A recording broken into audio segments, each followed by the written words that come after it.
Hello, everybody. So I'm excited to be here. I actually spoke at the very first GrafanaCON in the fall of 2015. I think it was in Manhattan in the offices of Squarespace. So very different endeavor than this. But today I'm going to be talking about our latest release, InfluxDB 3 Core, which is the open source version of InfluxDB 3. Here is the QR code for Q&A to drop your questions.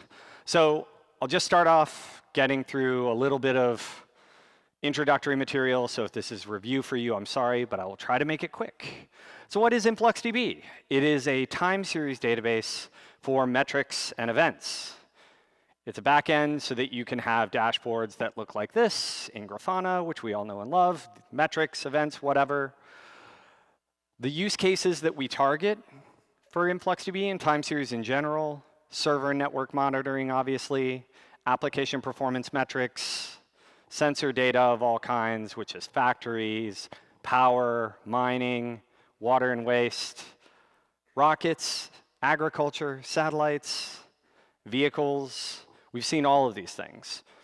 And structured event data, right? We are not thinking just about metrics, but we're actually thinking about raw events going into the database.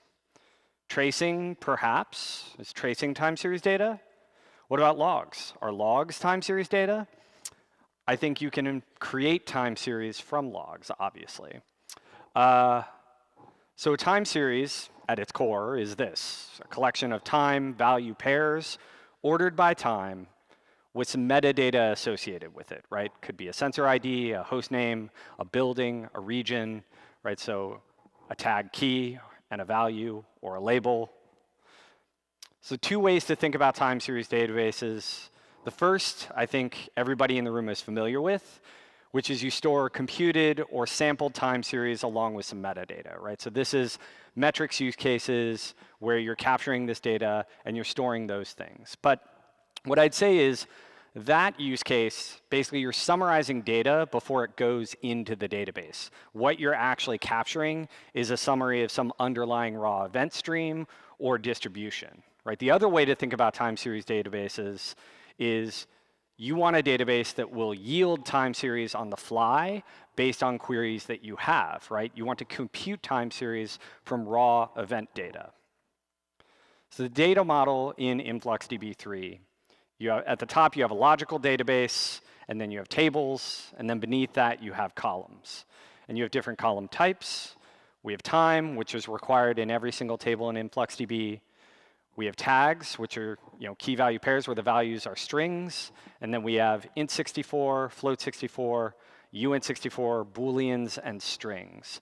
So this is where InfluxDB differs from, say, pure metrics databases. Most of those only support labels or tags and a float value. We actually support all these other kinds. Now, if you're already familiar with InfluxDB, this is how the version 3 data model compares to both version 1 and version 2. Right, so in version 1, we had this database retention policy thing. Version 2, it was called a bucket. In version 3, we decided to just go with more relational database terminology, so you have a database. In version 1 and 2, you had a measurement. In version 3, we just call it a table, again, to be more in line with traditional database terminology. And then beneath all of that, you have columns. And we can map the schema of version 1 and 2 onto version 3, right? So we have columns, and we have tags as a specific type, fields, which are those different value types, and then time. So one other feature of InfluxDB is Line Protocol. So it's a text-based protocol that we created for writing data into the database as it arrives. So basically pushing up live streaming real-time data. So in this example, we have the table name on the left, CPU. We have a tag set, which is key value pairs, where the values are all strings. Then we have the field set, which are the different values that you're collecting at that time, and then the timestamp itself. If you look at the tag set and the timestamp, you can think of those two combined as essentially the primary key for the table. The unique tag set and time basically identifies, it's the row ID for all of the field values. So some of the properties of use cases for InfluxDB. One thing that we do that I think makes it easier to use is we have schema on write. When you start up the database, you don't have to create a database, you don't have to create tables or anything like that. You start up the server, you start throwing data at it, and it will create the logical database on the fly. It will create the tables and create the columns. But once you've defined that, subsequent requests will validate against the schema that you've created. It's high volume, it's denormalized ingest. It's not like in a relational database, where you want to get the third normal form and all this other stuff, right? We're looking for performance on ingest and on query for this data. We found that for our customers and our users, most of the value that they derive is from recent data, right? Data that's less than 24 hours. Their monitoring and alerting workloads basically exclusively target data within the last hour, and then dashboards are frequently in this time range. It's a very performance-sensitive query workload, right? Everybody is using either for real-time dashboards, where they want the responses to be in under 100 milliseconds, or they're using it for monitoring and alerting and automation. So generally, queries that take multiple seconds to return are bad for our users. I mean, it's okay if you're doing that ad hoc here and there, but many of our users expect performance in the tens of milliseconds to hundreds of milliseconds. We have automatic data eviction, so you can say, I want to keep this data around for 7 days, and I want to have it evicted from the database automatically so that I free up space and keep my costs down. This is kind of in line with that thing where most of our workloads are focused on recent data, and that's where people get their value. So the performance expectations that we have is that the data can be ingested in seconds or milliseconds, right? So if you look at data warehousing, it's frequent to have this ingestion pipeline where things won't arrive in the data warehouse and show up in queries for 5 minutes or 10 minutes or something like that. For our use cases for operational time series, they need the data to be queryable within, ideally hundreds of milliseconds of actual generation of that data. Most of these queries are needle in a haystack queries, right? So they could be writing 1 billion rows of data in a day, and a query is asking for 1,000 of those rows back, or it's asking for an aggregation across 10,000 of those rows. So it's really like a tiny bit of the data that you're asking for in every single query, whereas large-scale analytic queries are basically like table scans that churn out statistical summaries for a bunch of different things. Usually for InfluxDB customers, they handle those elsewhere in other third-party tools. So I wanted to touch on the evolution of the database really quickly, because I am talking about version 3, and I know some people are familiar with the other versions. So we released version 1 in 2016, and the big things we had there were InfluxQL, which is a query language that looks kind of like SQL but isn't. And we had our own custom storage engine for time series data. And that database was a really great metrics database. In 2020, we launched version 2, and our focus there was not on the core database itself, but on enabling different use cases using a query language called Flux that made it possible to push down a bunch more complex queries and processing into the database itself. And then we went on this journey building a multi-tenant usage-based cloud system, which is the subject of a whole nother talk I could give. So in 2023, we launched the first part of version 3, which was basically a hosted version of it, of a distributed version of version 3. It was built on something called the FDAP stack, which is Apache projects for Flight, Data Fusion, Arrow, and Parquet. It uses Object Store as the primary data store, and I'll talk about that in a second. And now with the new version we've just released, it has Python embedded into the database, so you can push down processing into the database, which I'll talk quite a bit about. So we released this 3 weeks ago, just over 3 weeks ago. Here, you can see April 15th. And I highlighted this other piece here, which is the culmination of a 4.5-year journey of rebuilding InfluxDB. So this has been a long and difficult road. We rewrote the entire database in Rust. Version 1 and 2 were written in Go. So the question everybody has, I sometimes ask myself, is why do a big rewrite, even though I'm the person who motivated this whole thing? And the truth is we wanted to solve 3 big problems in the database that everybody, like many people were asking us to solve. So the first is this idea of infinite cardinality. People didn't want to have to think about the cardinality of the data that they were writing into the database. This metadata here that describes the time series, these are the drivers of cardinality. But they're also the things that give you greater and greater precision into the things that you're observing, right? If you want the ultimate precision, you're going to have more of these dimensions, they're going to be more unique values, and you're going to have greater and greater cardinality in your observational data. And we wanted a backend, a storage engine that would be able to handle this without driving up costs and being totally difficult to manage and all this other stuff. Now, I mentioned our 2 other query languages, InfluxQL and Flux, and a common request that we had was people wanted to use SQL. They wanted a fully capable SQL engine that could do things. So this is an example InfluxQL query. You can kind of look at it, and it looks kind of like SQL. There are a few differences. The nice thing about InfluxQL is you can express time series queries, certain kinds of time series queries, very easily, right? Expressing this in SQL, it's not very fun. This is easy, but the thing is, InfluxQL as a language and as an implementation didn't have all the features that you get out of a full SQL engine. And for people who are really familiar with SQL, it was different in sometimes frustrating ways. So we wanted to add support for that. So InfluxDB 3 supports both InfluxQL in the V1 query API and SQL. And then the last thing we wanted to do was we wanted to separate compute from storage. Both versions 1 and 2 tied compute and storage together, and you had to have like a locally attached SSD for everything that you were storing. But remember, I said most of the value is in 24 hours of data. People wanted to have the historical data available for query, but they didn't want to pay for it on the most expensive storage medium available. They wanted to use object store. So we built InfluxDB 3 around what I call a diskless architecture. I put it in quotes and now air quotes because it's diskless in the same way that serverless is serverless.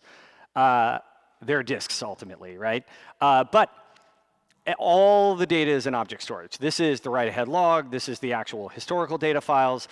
InfluxDB 3 can run without a locally attached disk at all. Now you can run it just with a disk. You can specify file system as the object store. But the benefits of this architecture are that you get multi-AZ durability for free. It's cheap. Object storage is cheap. You have spinning disks. It's also cheap if you want a multi-AZ solution and you're in AWS and you're paying, the mobster protection fee that they charge you for cross-AZ network traffic. So, it's $23 per terabyte per month. It's 40 cents per million requests. It's broadly available. We, as part of the process of creating this, we actually developed the object store Rust crate, and we contributed that to the Apache Software Foundation. And that abstracts away either S3, Google, Azure, and you can use Minio and Ceph, right? So it's basically, object store is available almost in most environments that you're in. And there are multi-region options, right? Because it's just object store, you can use all the tooling that works on object stores, which is nice, right? If you want multi-region, you turn that on. And one of the great things is we end up having stateless servers. Now, obviously, the servers load up a bunch of state in RAM, but ultimately they're stateless because you can boot up a new VM, and just load all the state from object store. And this makes it operationally simple. It makes it trivial to run a database inside of Kubernetes, and then you don't have to do stateful sets and all these other nightmare things that you have to do in Kubernetes to run databases. You basically just offload all of that to object store and not worry about it. And this was a kind of a game changer as well, which is Amazon finally added put if absent in the fall, just this last fall, to S3. And that enabled us to build some things in our enterprise offering that basically make it so that we use S3 or our object store. Google and Azure already supported this for years, but we can use the generic object store abstraction to deal with server management and state management. So InfluxDB 3 Core is built for simplicity and speed. As I mentioned, we had a version 3 that we released in 2023, but that one was like this distributed services-based thing that was only ever meant to be a hosted platform that we ran. Core in the open source release, we designed it from the ground up to be something that you could just have on your laptop in a few seconds or on a server or whatever. It's easy to get going. It's a one command line install, native SQL and InfluxQL out of the box. As I mentioned, it's optimized for these recent queries, and it has the embedded Python processing engine, which we'll get into. So really quickly, I'll go through some of the APIs in the database so you can see the basic stuff about how to use it. So writing data into the database. So we support the V1 and the V2 write APIs, so you can point to the database as if it were InfluxDB 1 and 2, and it will just accept those writes. We also added a new V3 write API for writing line protocol, and it has a slightly different format for, well, the format's the same, but it has this accept partial argument so that you can get better errors back from the API if you have lines that are not accepted. The other additional piece in V3 is this no sync argument. As I mentioned, it's a diskless architecture where we actually put the write-ahead log in object store, and because of that, when you make a request, it can wait anywhere from a millisecond to up to a second by default to write that data and then send a response back to the client. If you put the no sync option in, it doesn't wait for the flush out to object storage to return a response. It will do authentication validation of the data, and then it will put it in the in-memory buffer to be flushed within a second. So here's an example of doing a partial write. You can see at the top, we have a write that we've done, and we see, okay, there's an error, and we get back the original line that caused the error and what the error is, right? And you can, in a write request, you could put like 10,000 lines, and one of those lines could be good, and then for the rest, you get all these errors back. Or you can say false for accept partial, and if any one of those lines is invalid, based on the schema validation, it will return an error for the entire thing and not accept any of them. Everything that's available in the API also has a command line interface for it. So the actual server acts, the server binary also acts as a command line interface, a CLI, for interacting with the server. So here we're calling write, specifying a database called server metrics, and a file that we're reading data from, and it posts that up. So for querying data, we have, as I mentioned, we have the V1 query API, which is InfluxQL, and that has the same format. So you can point at a V3 server as though it were a V1 server for both writes and queries. But we have new HTTP endpoints for querying either in SQL or in InfluxQL. You have the different parameters, the query, the database. You have parameters so you can have SQL parameterized queries. And then finally, you have the format. What format do you want to get the response back in? We support JSON, JSON lines, CSV, pretty print, and Parquet. So you can basically send a query to the server and get a Parquet file back, which is really easy to read, obviously, in a variety of data science tools and stuff like that. So here's an example, issuing a query using curl against the database and getting back JSON lines. Pretty print is nice. We use this by default in the command line tooling so that when you execute queries and stuff like that, you'll get something that looks like this.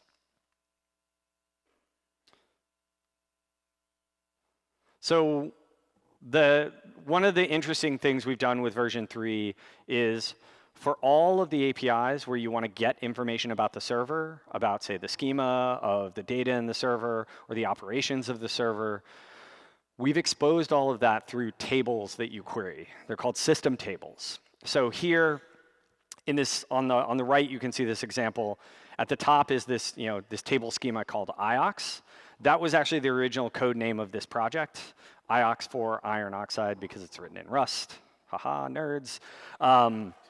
And system tables, which I said are like, those are basically state about the configuration of the server, or say the Parquet files that we've stored in an object store. That's our persistence format.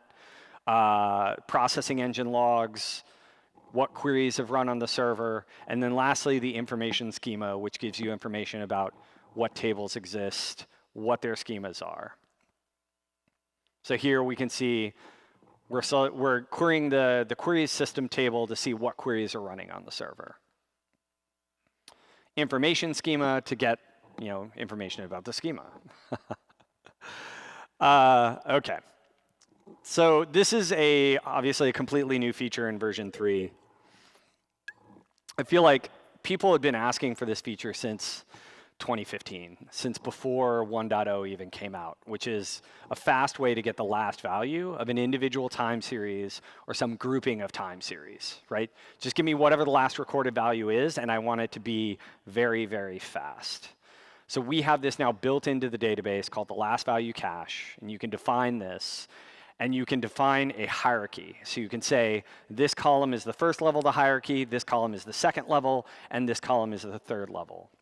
All right, so in our example here, we have building, then machine, then sensor. And you can execute a query against the last value cache to get back one sensor, or all the sensors for machine A, or all the sensors in a building. So to create the last value cache, here we have the CLI that I'm using, but this is also accessible through the API.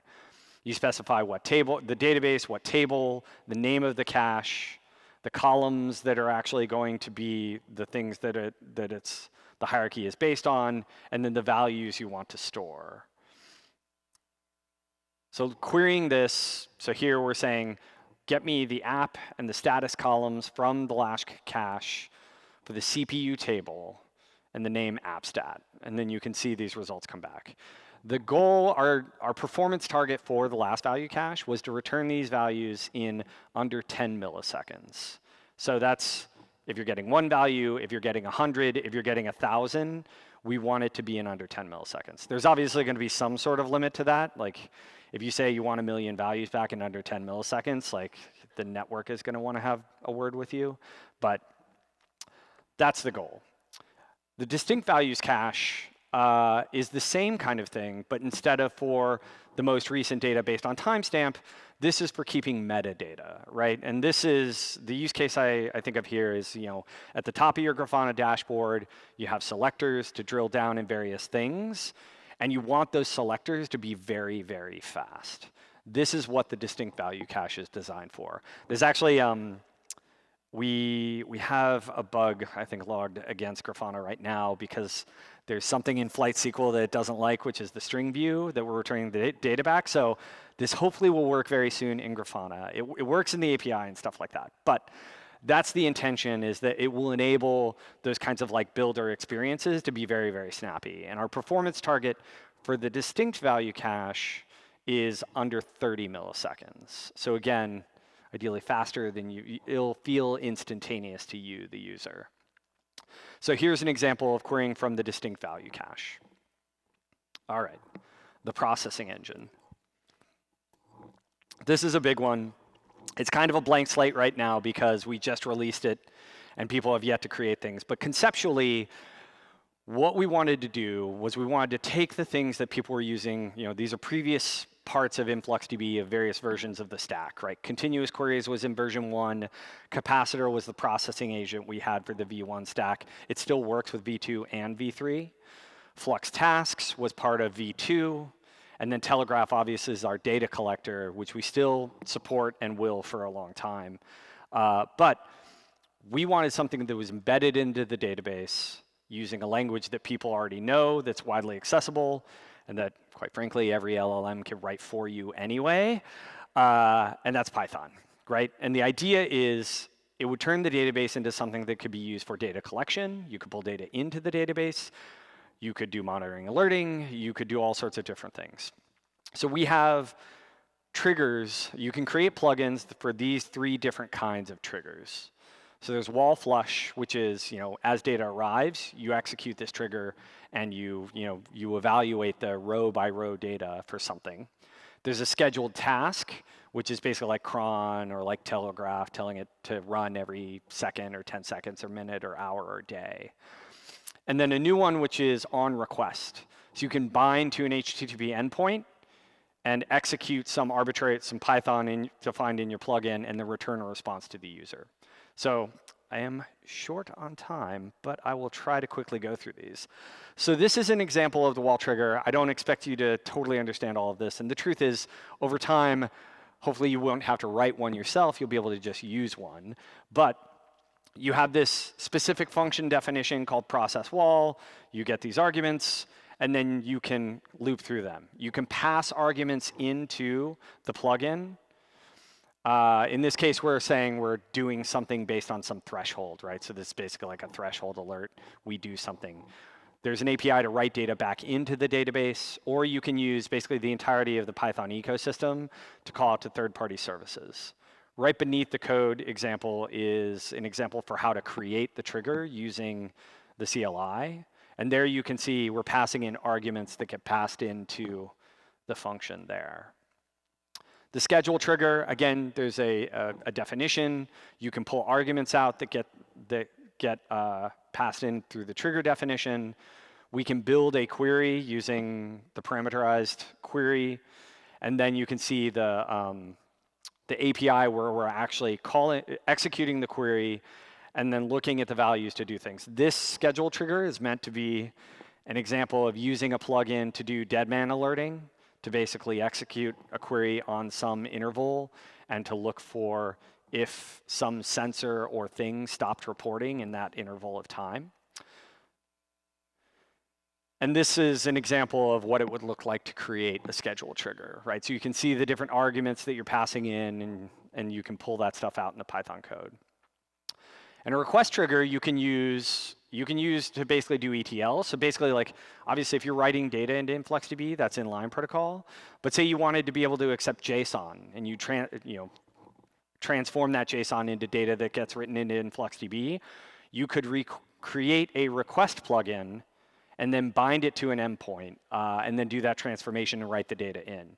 You could also have it serve out some static web page or static asset for this. This is a little too in the weeds, but the one thing I wanted to show on the request trigger here is the trigger spec there at the top. So it says path : JSON ingest. So what that will do is it will bind this trigger to /API/v3/engine/ and then JSON ingest. So everything after /engine is basically the namespace where you can define request triggers and bind to specific endpoints. There's also a built-in in-memory cache in the plugin API. And this cache exists on a per trigger basis, and also there is a global cache. So you can use this for caching results. You can use this for, say, having alert cooldowns or like alert threshold rate limiting, that kind of thing. So we've created a public repo, InfluxDB3_plugins, where we have some examples, and we'll accept pull requests from people. Everything in this is just Apache 2.0 licensed. But anything in this repo can actually be installed really easily at the command line, right? You can create the trigger, and there I'm showing the file name is actually, instead of looking at the local file system, it's looking on GitHub in that repo under examples. And this is actually one that you could install, which then starts collecting system metrics: CPU, disk, RAM, network at that time. All right, really quickly. One of the things I should talk about is one of the limitations of InfluxDB 3 core. So we did not create a compactor inside the open source release, unfortunately. Like I said, the open source release is focused on recent data and being a highly performant database for that recent data. And what that means is as data is written into the database, we create files in 10-minute blocks of time. So You can do that for any period of time. In January, we had announced that it was going to be a 72-hour limit. That doesn't exist anymore. So you can write data for any historical period. You can query it for any historical period. But where you are limited is in the total range of time that you can query for. By default, we have set that to 432 files, which is 72 hours worth of time. You can change that configuration, but as you do that, it will explode the amount of RAM and all this other stuff that it can use. Now, our enterprise offering is the commercial offering. It has compaction in it. We also have basically a free for at-home use license. So if you're just using this to track your boat that's going around the world, or like using it for your home network or your home sensor data or whatever, you basically just specify that you're doing that, and there's a free forever license, and you can download that and get started without talking to anybody from Influx. One last thing I just wanted to mention, just because I think it's kind of cool, is this diskless architecture enables us to create something like this, right? So basically, in our enterprise setup, we actually are able to completely decouple ingest from query from compaction and have those pieces be independently scalable from each other. These nodes do not talk to each other at all. They only communicate or work together by sharing data in object store, which I think operationally makes it really interesting. And even if you're using the open source version, what that means is if you point at object store and it's running in a container and it goes down, just spin it back up and you're good to go. You don't have to worry about EBS. You don't have to worry about managing state. So what's next? So over the next few months, we're going to do a point release every month. We'll probably do this for about 5 or 6 releases, and then we'll move to quarterly releases. So we'll have 3.1 in mid to late May, we'll have 3.2 in June, and 3.3 in July. We're going to be adding retention periods because we don't currently have that, improving performance, and adding tools for deployment management. And we are working on storage system improvements that will kind of enhance the capabilities and bring more performance and more schema flexibility and new data types into the database. That is all I have for you today.